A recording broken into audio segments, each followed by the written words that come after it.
మీరు ఒక హాస్పిటల్ నుండి ఇంకొక హాస్పిటల్కి, ఒక మెడిసిన్ నుండి ఇంకొక మెడిసిన్కి షిఫ్ట్ అవ్వకుండా లైఫ్ అంతా హెల్దీగా ఉండాలి అంటే లైఫ్లో 2 ఫండమెంటల్ చేంజెస్ని చేసుకోవాలి. ఒకటి, మెడిసిన్ వాడితేనే నేను హెల్దీగా ఉంటాను అనే ఆలోచనను మానేయాలి. ఎందుకంటే మన బాడీలో ఆల్రెడీ ఒక పవర్ఫుల్ సెల్ఫ్ హీలింగ్ మెకానిజం ఉంటుంది. Immune system, repair process, detox pathways ఇవన్నీ బాడీలో న్యాచురల్గా పనిచేస్తూ ఉంటాయి. మనలో ఎవరికి ఎక్స్టర్నల్ మెడికేషన్ పైన డిపెండ్ అవ్వాల్సిన అవసరం లేదు. సెకండ్, లైఫ్ స్టైల్ని చేంజ్ చేసుకోవాలి.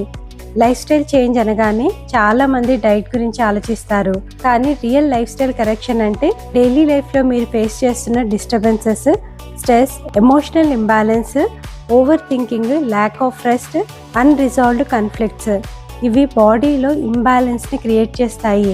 గైడెన్స్తో దీన్ని కరెక్ట్ చేసుకోవాలి. ఇలా చేస్తే మెడికేషన్ డిపెండెన్సీ ఉండదు.